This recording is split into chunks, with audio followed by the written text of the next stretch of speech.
So I wanted to share a real life story about a person called Rudy. So Rudy, he was a small guy. He really wanted to play college football. Football as in American football. And if you ever watch those guys with the helmets and the shoulder pads and chest pads, they're really tall, really big. But Rudy, he was really small.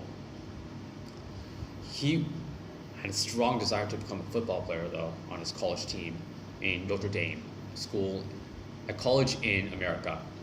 So he worked really, really hard, harder than any of his classmates.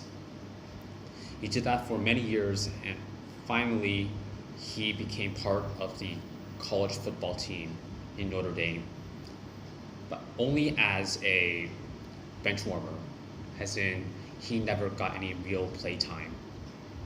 So that was the norm throughout his college career. He just sat on the sidelines. He had a uniform on, but he was never allowed to play.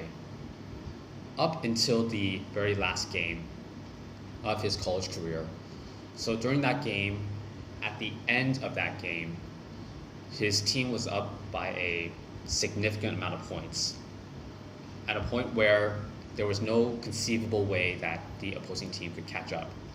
So all of his teammates, who never worked as hard as him, they saw all the effort he put in, and they begged the coach to let Rudy play, which the coach finally gave in, and they allowed him to play. So in those few minutes of playtime that he finally got after all those years, Rudy, he tackled the opposing quarterback, and he became a school hero, which is great for him, but at what cost? Question then becomes, if he had put all the energy he had into something he was really good at, rather than trying to fix a deficiency, Rudy could have become a genius at X. We don't know. Instead, he became a suboptimal college football player that only saw a few minutes of game time.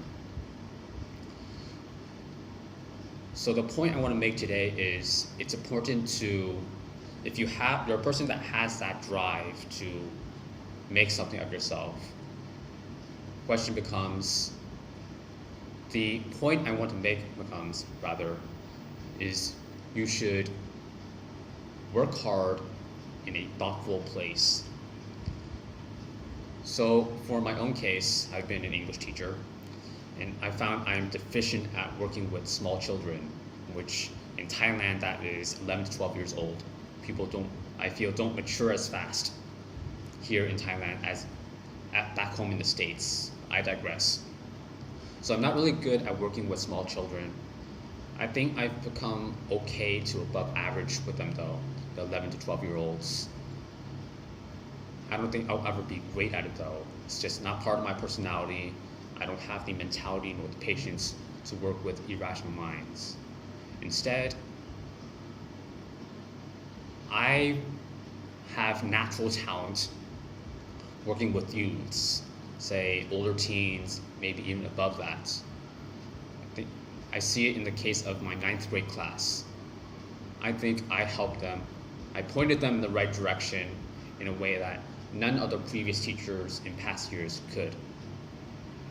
So that's me, in my own case.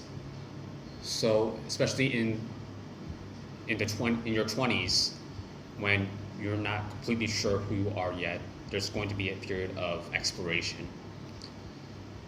I think though that it's important to, after you finish the exploration phase, you reevaluate whether you want to continue working there.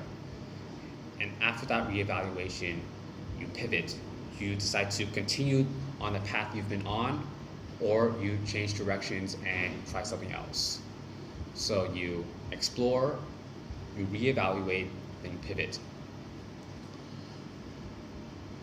For me, I'm going to pivot. I don't think I can be an English teacher for small children. I won't be great at it. To a certain extent, I'll be Rudy the English teacher, someone that worked really hard just to become okay at something. I think there's a better use for my time there. In addition to that, as I flipped through my journal from more than 6 months ago, saw how I think it's some of the things I wrote was really immature on how I dealt with my kids, and since I've matured since that time through this almost 1 year, I found that I have more to offer to the world than just my native tongue. I have a lot I want to share, a lot I want to give. So in that respect, I don't think I could ever become an English teacher again. Not in this sense anyways. I have further aspirations, more I want to contribute to the world than just teaching what I grew up speaking. So yeah, so just to reiterate the point I wanted to make, it's important to work hard in a thoughtful place. You take the work that you've done for a short period of time, you reevaluate whether you're good at it or not after the exploration, and you pivot towards something new or towards a new angle of doing what you're already doing. Right, so that's the end of the video. So just mini life updates. I am going to miss while in Thailand saying, here's some Thai. ผมเป็นครูภาษาอังกฤษ. That means I'm an English teacher. I found that when I say that to Thais, their faces light up. They look really happy, maybe because I show respect for their culture, for learning some of their language, as well as I feel in Thailand there is a general respect for teachers here outside of the classroom. So I am going to miss that sense of respect I feel I'm given by strangers when I tell them that. Suppose now I have to learn another way to earn people's respect.